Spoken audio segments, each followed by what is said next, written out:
This season has a lot of genuinely great romance anime, and the Warrior Princess and Barbarian King is certainly a romance anime of the season. I'm not entirely sure how I feel about it yet. It's an ecchi romance that's surprisingly light on the ecchi, painfully generic at times, but also weirdly authentic to itself.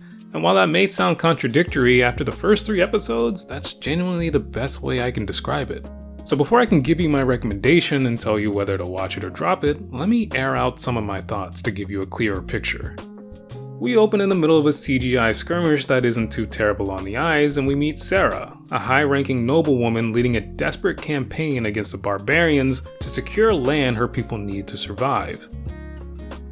She's immediately established as a powerful knight, earning the respect from both her allies and her enemies.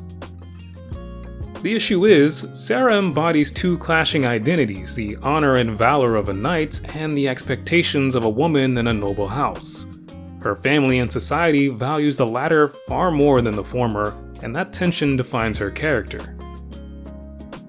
Enter Veyor, an absolute unit of a man who plows through her knights and challenges Sarah directly. Sarah, having already lost too many men, accepts Veyor's challenge, hoping that taking him down here will allow her to safely escape. However, she loses. Badly. And as the victor, Veyor claims none other than Sarah herself, setting up what sounds like a dark premise, but quickly pivots. Veyor doesn't plan to abuse his power or have his way with Sarah. In fact, he plans to marry her.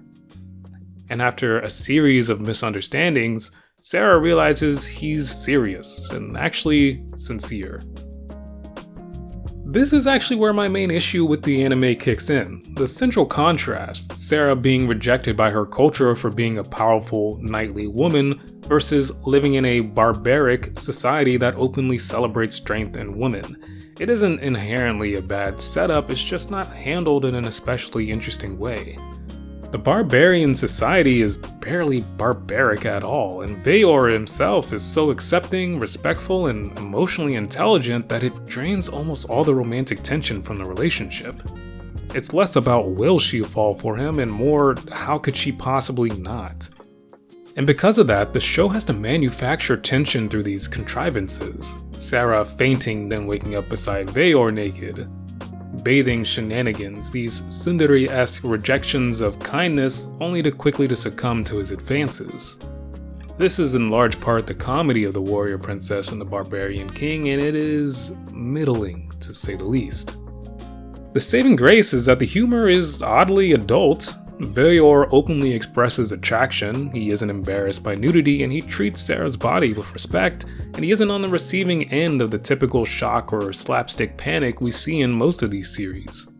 And while that is refreshing, let's be honest, it's also a pretty low bar.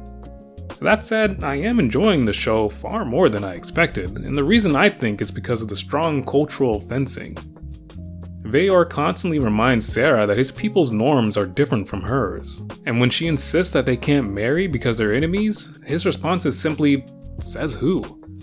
In his culture, marrying a strong enemy woman is considered honorable. And at breakfast, Sarah refuses food out of pride, until she's told that refusing a meal here is the equivalent to insulting a royal banquet, turning her pride against her, which is pretty fun. When she meets with other barbarians and fears retaliation, they admit they were honored to fight her, so much so that they were moved to tears and offered to spar with her again. And it works both ways. When Sarah meets with barbarian women who treat their husband's death as a normal part of life, she gets upset, telling them that they're far too comfortable with the idea of death and should cherish and cling to life a little more. And honestly, this is gonna sound weird, but stick with me. The dynamic between Sarah and Veyor keeps reminding me of Helk, a confused but powerful woman and an overwhelmingly strong man who operates on an entirely different set of emotional rules. Helk took a few episodes to really start cooking, and I can't help but wonder if maybe the show is doing the same thing. Or I'm coping. Either way, overall, this anime is painfully, or for some people, comfortably average. The animation is decent, and the CGI isn't egregious, and if anything, I'd say it's well used. The characters are likable, if not bog standard, and there's a respectable attempt at world building and adult humor. Honestly, I'm giving it a 6 out of 10. I'll keep watching a few more episodes to see if the relationship evolves or if there's a deeper story hiding beneath the surface. Worst case, I get more hair censor nudity and hot barbarian men. Really, I've got nothing to lose and neither do you. I'll give it a watch.